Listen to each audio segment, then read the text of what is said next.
All right, it's time to talk lacrosse. This is Wayne Viener. It's Bruce Posner with Terp Talk. Bruce, Rutgers comes into Maryland Stadium today, but you were just talking to Jesse Bernhardt. What were his insights for today? Jesse's, we were both talking. Jesse, of course, is the midi coach and the face-off coach, defensive coach for Rutgers, and we all know him from Maryland. He was one of the best ground ball guys I've ever seen. Yeah. And Jesse, we were talking about how strong the Big Ten has gotten in lacrosse. And my theory is that he agreed with me, is that everybody's got money, they've got the scholarships, they've got the facilities, and they got the money to hire assistant coaches.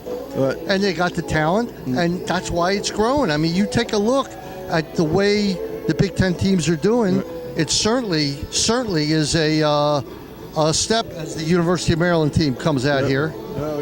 Can't talk to them now. Yes, they do. No, they're gonna walk by. You might get them on camera. Going down the steps. So there was the game at Michigan. You said they have everything but the weather there. Well, which was a blizzard. It definitely affected the game, but they were lucky to win. Look, you're 8-2 right now. You've played one of the RPI toughest schedules in lacrosse. Who's RPI number one? Well, you sent me an email. Maryland's number one on the RPI. Right, and now they're number 5 in the nation with the Big Ten tournament coming up and a game against Hopkins in a couple weeks. Rutgers today, a top-ranked team. Their schedule's been unreal. This will be a very, very difficult game. So talk about the Penn State game. Penn State really took it to Maryland early. They were up 8-4, and then all of a sudden, Kyle Bernlohr did his best impression of who's the Caps goalie? Braden Holtby. You could not get anything past him. He made 14 saves in the game, and it definitely showed. And Maryland comes back and wins on first a great save by Kyle Bernlohr, and then another great shot by the great Brian Cole, who's bringing that Canadian thing to Maryland right now. It took a while. What is it for number 45, Brian Cole? What is the Canadian thing, Bruce? Toughness, bigness, able to play defense as well. When you have offensive middies who can play defense, you can take a risk of the fast break because you don't have to worry getting caught. That's what happened to Penn State. They got caught up the field. Right, and that's why Maryland did not call timeout. Brilliant move by Tillman, and as a result, they were able to get a goal in transition. Well, it seems like Brian Cole and Henry West, and some of these guys have been here for like 20 years. I know they haven't been, but they've been playing together a long time. Is this the year finally? I don't know. I didn't think it was going into it. I really didn't, but I just don't know. You're talking about a team that's got a great shot to go to the Final Four. Another win or two, they're definitely in the playoffs. And we'll see what happens. But, when you have a great goalie, and, of course, the big move this year has been the move of Colin Heacock down to attack. That changed everything. You got 3 left-handed attackmen causing all kinds of problems for the other team, and it's changed the look of this team. Your number 1 and number 2 are actually your number 1 and number 2 options. You got Rambo and him. Rambo, Heacock, and Dylan Moss, the Syracuse transfer, and you've got 3 guys, who can really put the ball in the hole, and 2 of them are juniors, so it's not like. Well, the defense has some size, some speed. Defense always has it, but it's. The long poles on defense, Matt Dunn. Matt Dunn really comes to mind. Right. And another key guy has been Greg Dansiglia, who we talked a lot about early in the year. A real ground ball getter. A tough guy, a guy who's played great. So what do you think of the young Fogos?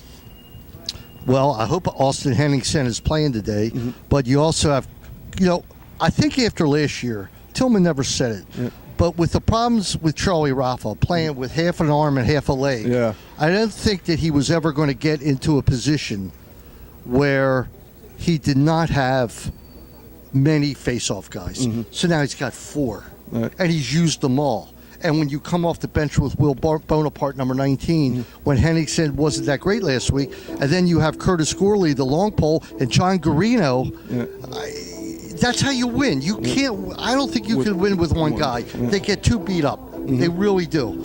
And as great as as great as Rafa was, he got beat up. You know it. Well, he was a superstar guy, and then he ended Just up took a beating. Well, he looked like Peyton Manning at the end. Right. He just couldn't get it done anymore. Right. And and then we can't forget Isaiah Davis Allen, who's had a great year. Number 26. He's a guy that doesn't get a lot of stats, but he sure makes the whole thing go. Right. And there's a defensive midi who can play offense if he has to. So you got him on a wing and Dan Siglio on a wing, and Henningsen facing off. But it'll be awarded day. Rutgers is 2-0. Right. They beat Hopkins 16-9. Now, what does that say? You don't have to hear anything else. Right. They beat Hopkins 16-9. It's going to be a tough game. Right. So Navy's coming up. The Hopkins game is coming up. Navy's on Tuesday. Then Ohio State here next Saturday. Remember, Ohio State knocked us out of the Big Ten tournament. Right. And then we have Hopkins on the 30th, and the following week is the Big Ten tournament. And a month away from Philadelphia at that point. Right. Well, yeah, definitely at the end of the month. Well, I hope that one of these years is your year. I'm waiting for the Caps. You're waiting for the Terps. It could be a doubleheader. It could be. I guess we have to settle for one. Getting both would be too much of a miracle.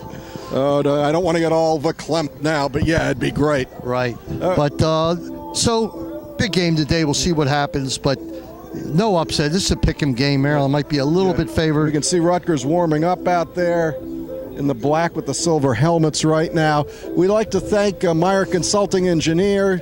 We'd like to thank Northwestern Mutual Life and Dan Schiffman.